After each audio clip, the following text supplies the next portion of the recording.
Hello दोस्तों, आप सभी लोगों का स्वागत है हमारे यूट्यूब चैनल कविंदर भैया पर। इस वीडियो में हम लोग पढ़ने वाले हैं कक्षा 2 का सारंगी यानी हिंदी बुक, जो यूपी बोर्ड और एनसीईआरटी दोनों के लिए है। इसके पार्ट 1 पढ़ने वाले हैं। इसके पार्ट का नाम है नीमा की दादी। इसकी कहानी को पढ़ेंगे और इसके प्रश्न उत्तर को भी हम लोग देखेंगे। तो कहानी क्या है? नीमा दोपहर में 2 बजे स्कूल से लौटती है। इस समय घर पर सिर्फ दादी होती है। वे कहीं नहीं आती जाती हैं। यानी नीमा जब स्कूल से घर पे लौटती है तो उस समय घर पर कोई नहीं रहता, केवल दादी रहती है। वो कहीं आती जाती नहीं है। ठीक है, आगे देखते हैं। आगे है, कभी बैठे बैठे सब्जी काट रही होती हैं।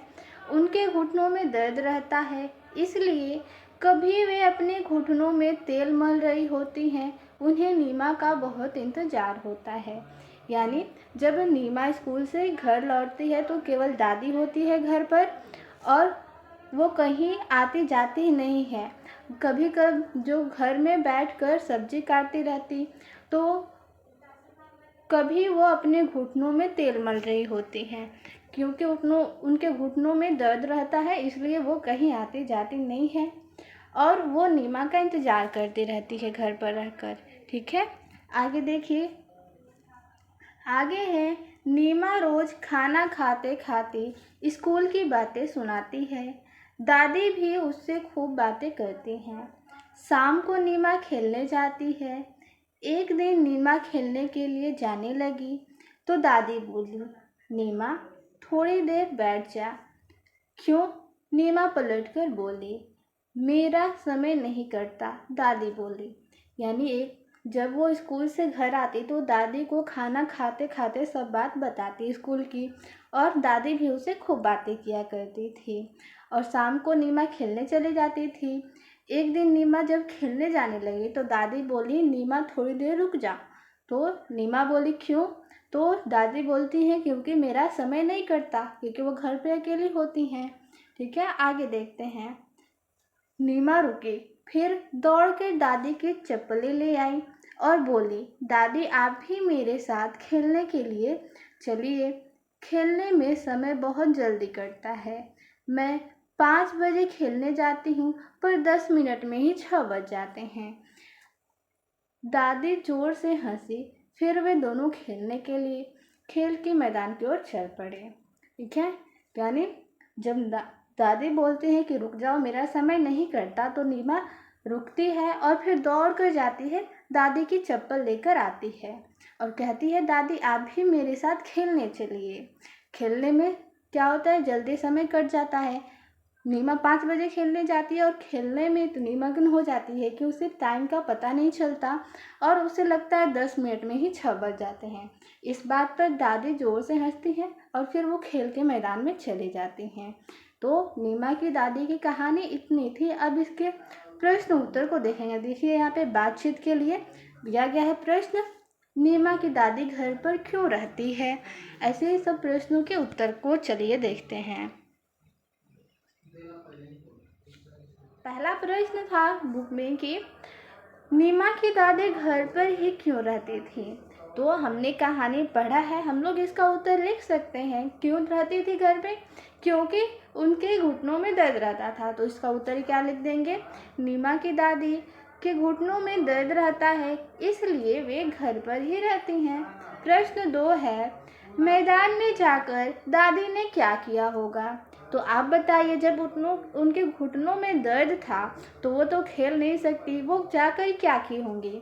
तो इसका उत्तर आप लोग लिख सकते हैं कि मैदान में जाकर दादी ने नीमा का खेल देखा होगा और खुद भी सैर और हल्के व्यायाम किए होंगे। प्रश्न है 3 नंबर, नीमा कहती है, मैं 5 बजे खेलने जाती हूँ, पर 10 मिनट में ही 6 बज जाते हैं। क्या आपके साथ भी ऐसा होता है? तो हाँ, ऐसा होता है। ठीक है, आप लोग इसका उत्तर अपने से भी लिख सकते हैं। अगर आप लोग खेलने जाते हैं तो देखते होंगे कि बहुत जल्दी टाइम बीत जाता है और पता भी नहीं चलता।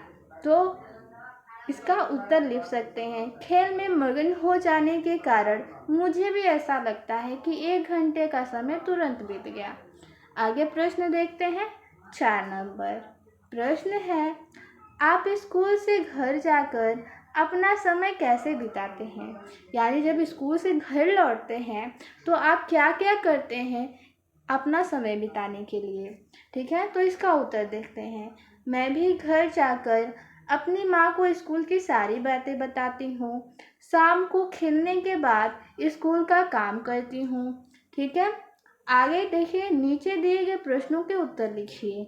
इसमें पहला प्रश्न दिया है, इस कहानी में कौन कौन है? तो हमने कहानी पढ़ा, उसमें केवल दादी और नीमा थी, तो इसका उत्तर हो जाएगा इस कहानी में नीमा और दादी हैं। प्रश्न 2 है, नीमा स्कूल की बातें अपनी दादी को बताती हैं। आप स्कूल की बातें किससे बताते हैं? तो इसका उत्तर आप लोग भी अपने से लिख सकते हैं। अगर आप स्कूल से घर लौटते हैं तो आप किसको अपने स्कूल की सारी बातें बताते हैं? इसका उत्तर हो जाएगा, मैं अपने स्कूल की बातें अपनी माँ को बताती हूँ। अगर आप लोग जिसे बताते होंगे तो यहाँ पे लिख सकते हैं। ठीक है, कोई अपनी माँ को बताता, कोई पापा को बताता, कोई दादी को, तो मैं अपने स्कूल की बातें माँ को बताती हूँ। आगे प्रश्न देखेंगे। प्रश्न 3 है, इस कहानी में नीमा और दादी है। न और द से शुरू होने वाले कुछ शब्दों की सूची बनाइए। ठीक है, इसका उत्तर देखिए। न शब्द से शुरू न से होने वाले जो शुरू होंगे वो शब्द लिखना है और द से शुरू होने वाले शब्द लिखना है। तो पहले हम लोग लिखेंगे न से शुरू होने वाले शब्द कौन कौन से हैं? नल, नल, फिर नदी हो जाएगा। देखिए न से शुरू हो रहा है ना, इसमें भी न है, इसमें भी पहले न है, इसमें भी न है। ठीक है, इसका उत्तर हो जाएगा नल, नदी, नर और नया। आगे द से शुरू होने वाले शब्द देखिए, दूध, दीपक, दीदी, 10। इसमें द शुरू में द दिया है, यानी द से शुरू होने वाले शब्द है। आगे देखिए, शब्दों का खेल। इसमें प्रश्न दिया गया है। पहला, नीचे कुछ वर्ण और कुछ मात्राएं दी गई हैं, इन्हें जोड़कर अपने शब्द बनाएं और अपने कॉपी में लिखिए। शब्द देखिए दिया है ल, ज, ब, प, ये आ की मात्रा है, ये आ है। र, म, श, घ, यहाँ पे छोटी ई है, यहाँ पे छोटी ई का मात्रा है और ये छोटी ई है। ठीक है, तो मात्राओं और स्वर को पहचानने आना चाहिए। ठीक है, यहाँ पे देखिए त है, ख है, च है, न है और बड़ी ई का मात्रा है ये, और ये बड़ी ई है। तो इन शब्दों को जोड़कर शब्द बनाना है और कॉपी में लिखना है। तो चलिए इसका उत्तर देखते हैं। देखिए, शब्द त है, इसमें आ का मात्रा जुड़ा, फिर ल है, फिर इसमें आ का मात्रा जुड़ा, तो कौन सा शब्द बनेगा? त, धन, आ का मात्रा, फिर धन, ल, फिर आ का मात्रा, ये हो जाएगा ताला। दूसरा है च, धन, र, धन, ख, धन, आ का मात्रा, तो इसमें च, र, ख में आ का मात्रा जुड़ेगा तो चरखा हो जाएगा। आगे है च में न जोड़ना है, फिर आ का मात्रा जोड़ना है, तो ये हो जाएगा च, न में आ की मात्रा चना। आगे है ई, उसमें म जोड़ना है, आ का मात्रा जोड़ना है, र जोड़ना है और त जोड़ना है। इसको क्या बोल सकते हैं? ई, म पे आ की मात्रा, र, त, यानी इसका शब्द बन जाएगा इमारत। आगे देखिए, शब्द है घ और र, इसमें इसको जोड़ना है तो ये हो जाएगा घर। च में आ की मात्रा, ब में छोटी यानी बड़ी की मात्रा जोड़ना है, ये बड़ी की मात्रा है और छोटी की मात्रा ऐसे होता है, तो इसको जोड़ना है। छ में आ की मात्रा चा, ब में बड़ी की मात्रा बी, चाबी हो जाएगा ये। ब में श जोड़ेंगे, बस हो जाएगा। ख में बड़ी की मात्रा और र जोड़ेंगे तो ये खीर हो जाएगा। ठीक है, आगे देखते हैं। प्रश्न 2 दिया है, कुछ अक्षर छूट गए हैं, उन्हें लिखिए। देखिए यहाँ पे ये ट्रेन है, इसमें कोई अक्षर छूट गया है, उसको आप लोगों को भरना है।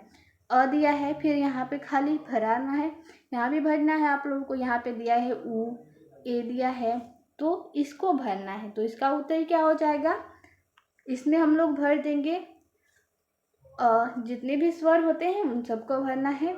आ, छोटी ई, बड़ी ई, और ऊ पहले से दिया है, इसमें बड़ा ऊ भर देंगे। री, यहाँ पे ए दिया है, ऐ भरेंगे, ओ भरेंगे और औ भर देंगे। ठीक है, आगे देखते हैं। प्रश्न है मिलकर पढ़िए इसमें तीसरा प्रश्न। कहानी में इंतजार शब्द आया है। हम लोग कहानी पढ़े, उसमें इंतजार शब्द था। क्या था कि दादी नीमा के इंतजार करती रहती है, तो वहाँ पे नीमा शब्द आया था। तो अक्षर के ऊपर लगने वाले बिंदु को अनुस्वार कहते हैं। देखिए, इंतजार जब लिखते हैं तो यहाँ पे बिंदी लगता है। ठीक है, इंतजार, यहाँ पे इंतजार लिखे तो बिंदी लगा है ई के ऊपर, तो उसे अनुस्वार कहते हैं। हम पंचम अक्षर अंग, य, अड़, न और म के स्थान पर भी अनुस्वार का प्रयोग करते हैं। देखिए, यहाँ पे इंतजार में जैसे ही ई के ऊपर बिंदी लगाई तो क्या हो गया, इंतजार हो गया। आइए ऐसे ही कुछ अन्य शब्दों को देखते हैं। ठीक है, यहाँ पे देखिए अक्षर समूह दिया है और अनुस्वार लगाने पर बना शब्द, और यहाँ पे उसके चित्र दिए गए हैं। देखिए, यहाँ पे अगुर दिया गया है, तो इसमें अनुस्वार लगाकर शब्द बनाना है। तो अ पे हम लोग अनुस्वार लगा देंगे, यानी अंग की मात्रा, तो वो क्या हो जाएगा, अंगूर। पतंग दिया है, तो यहाँ पे पतंग लिखना है। पतंग को हम लोग क्या करेंगे, त के ऊपर अनुस्वार लगा देंगे, तो ये हो जाएगा पतंग। ये पतंग का चित्र दिया है। देखिए, यहाँ पे मजन दिया है, म पे अंग की मात्रा यानी अनुस्वार लगाएंगे, तो ये हो जाएगा मंजन। ठीक है, आगे देखिए, यहाँ पे कबल दिया है, इसमें भी अनुस्वार लगाकर शब्द बनाना है। तो क के ऊपर हम लोग अनुस्वार बना देंगे, यानी अनुस्वार लिख देंगे, तो ये हो जाएगा कंबल। घटा दिया है, इसमें भी अनुस्वार लगाएंगे घ के ऊपर, तो ये हो जाएगा घंटा। मंदिर दिया है, म के ऊपर अनुस्वार लगेगा तो मंदिर हो जाएगा। तो इस पाठ में इतना ही प्रश्न उत्तर था। मिलते हैं अगले वीडियो में। धन्यवाद।